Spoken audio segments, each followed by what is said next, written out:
Så bliver det sommer, og solen den skinner, og det er dejligt at have et solcelleanlæg i de her tider. Der bliver lavet masser af energi på solen. Elektrificeringen af vores samfund, den går lige så langsomt derudad. Vi var på folkemødet på Bornholm, og her der så vi på tværs af indlæg, at det går rigtig godt med omstillingen til elbiler. Målet om 1 million elbiler i 2030, det skal vi nok nå, medmindre der bliver pillet ved afgiftsstrukturer. Vi burde måske snakke lidt mere om det her med fossile biler, der skal udfases. For det hjælper jo ikke noget at have en masse elbiler, hvis ikke vi udfaser de fossile biler. Så får vi ikke vores udledninger ned. Hvis vi vender blikket over mod erhvervslivet, så går det ikke helt samme tempo for alle områder. Elektriske varebiler og busser og særligt elektriske lastbiler, der nyder man ikke helt samme tempo som privatbilismens omstilling.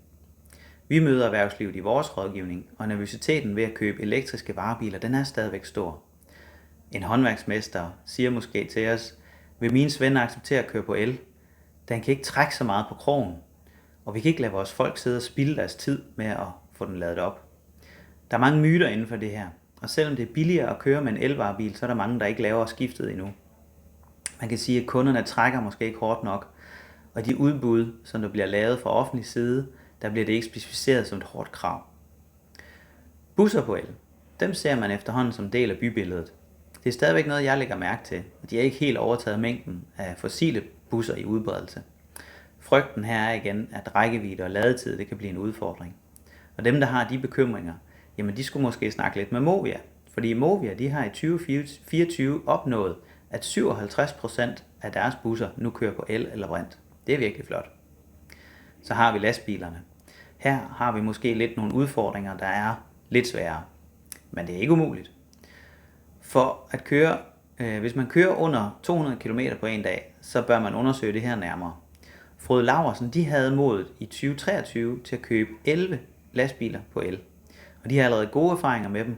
Også selvom lastbilen den kører i toholdsskift og kører 24/7. Det er virkelig stærkt rykket. Kigger vi over på tog, jamen så har elektriske tog været en del af Europa i mange år, hvor man får el for køreledninger. Frem mod 2029, der elektrificerer Banedanmark en stor del af de statslige jernbanenet, så DSB kan overgå til eltog og sige farvel til dieseltogene. Det er ikke den samme situation, der sker på lokalbanerne, men her er der også solstrålehistorier, hvor man har tog på el. Og der er det så med batterier ombord. Og her er der et godt eksempel med midtjyske jernbaner, som sammen med Siemens Mobility og vores gode samarbejdspartner Illuminate har været involveret i at gøre den ikoniske Lemvig Thyborøn til et grønt tog uden køreledninger, men på batteri. Kigger vi på entreprenørmaskiner, jamen det kan man også købe med el. Det er alt fra dumper, graver, stamper, trucks, vejtrumler og lifte. Volvo for eksempel har et stort sortiment af gravere. Nordkysten, som er i vores lokalområde, de anvender i stor stil elektrisk entreprenørmateriale med rigtig gode erfaringer. Situationen den er stadigvæk den, at er man first mover med det her, så bliver der lagt positivt mærke til os, og virksomhederne de har succes med det, de gør.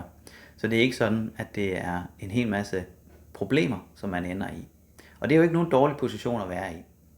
Så hvis du tænker, at måske tiden er til at gå væk fra dinosaurenergi, jamen så kontakt os og få råd og vejledning i, hvordan du gør, så vi kan hjælpe dig med, at din elektrificering bliver til en succes.